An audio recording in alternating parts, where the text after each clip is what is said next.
You know, I really respect Ari Aster as a director. I think he's one of the few directors I'm seeing that gets to make such original and weird films and just goes full in on the creative vision. Of course, there's Midsommar and Hereditary, but I was one of the few people who actually really liked Beau's Afraid. I liked the surreal direction and humor, and I didn't mind that I didn't understand too much of it after the first watch. So the combination of Ari Aster and Jaoquin Pheonix meant that I needed to see Eddington. So, what did I think about it?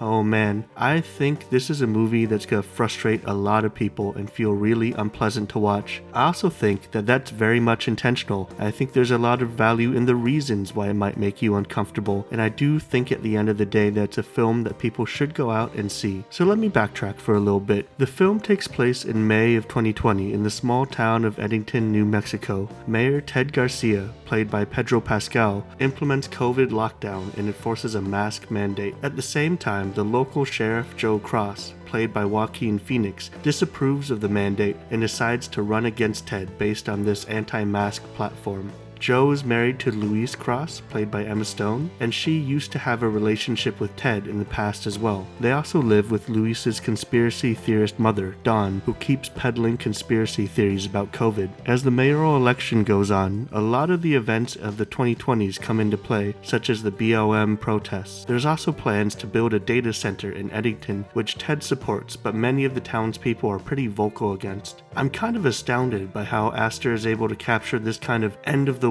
atmosphere that I think a lot of us felt in 2020. It's crazy to think that it's been 5 years now. It somehow simultaneously feels like it was just yesterday, but also that it's been way more than 5 years ago. A big idea of this film is how people don't seem to be living in the same reality anymore, and we see this as we see characters on both sides of the political spectrum scroll through social media and get highly curated content that reinforces their existing worldviews. Beyond that, there's a certain ridiculous unreality to the way people act and the situations that happen. In some ways it feels kind of similar to Beau's Afraid in how it melds together both horror and comedy from the absurd. Thinking back on the early days of COVID, we saw people punching each other in the face over toilet paper. I think it's that specific feeling that's captured in this film, a sort of train wreck that you can't help but simultaneously laugh at and be horrified at. So the stage is set for these two mayor candidates who are on different sides of the political spectrum, and perhaps one of the most noticeable and polarizing things for audiences is how these sides are portrayed. To put it simply, Aster purposefully makes fun of both sides, and in the hypocrisy of both leaders and ideologies.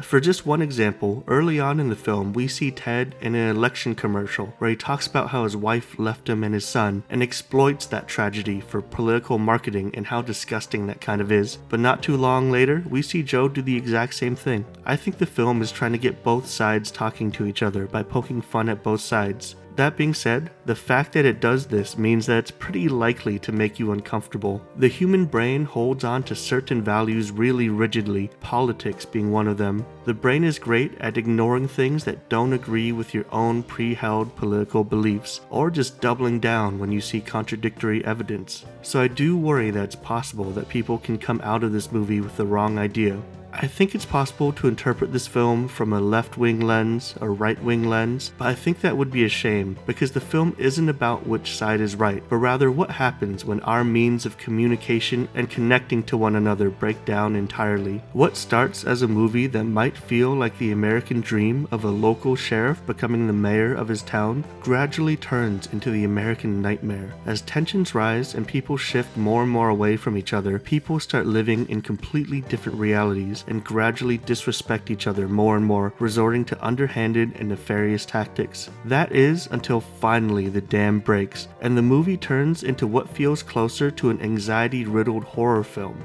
I won't spoil what happens, but all semblance of peace is lost and the democratic process gets completely ignored. Neighbors stop listening to each other and start fighting one another, all while secretly in the background, the large tech corporations slowly creep into the town and take it over, using the cultural infighting between the town's residents as cover to take control. By that point, it starts to feel more like a documentary of what American life could be in the worst timeline, a timeline that sometimes feels like it's the one we're careening towards. And while I really like the tone that was created through the jarring and anxious sound design and cinematography in this specific part of the film, I do have to admit that I felt this part dragged on a little bit long. The movie clocks in at about a 2.5 hour runtime, and this part feels particularly hefty, and I felt like this section could have been shortened. At the same time, I also felt like we kind of didn't get enough of Pedro Pascal and Emma Stone, and I would have loved to see more of their relationships with each other and Joaquin Phoenix's character explored more thoroughly.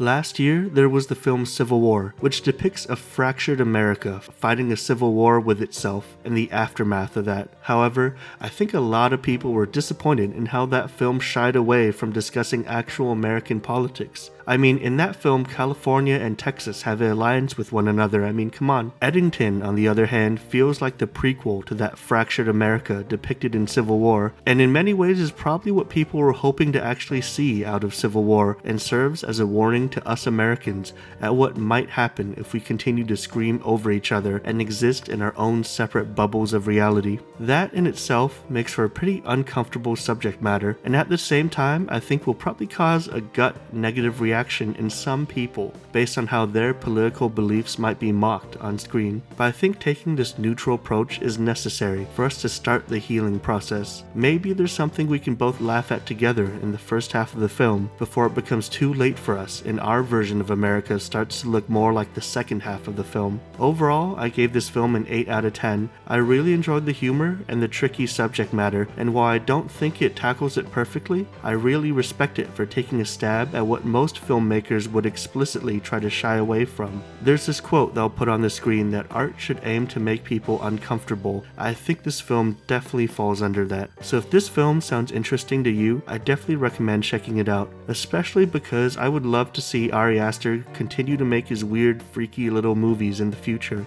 If you got the chance to see this film in theaters, I'd love to know what you thought about it in the comments, and if you want to see more videos like this, please consider subscribing.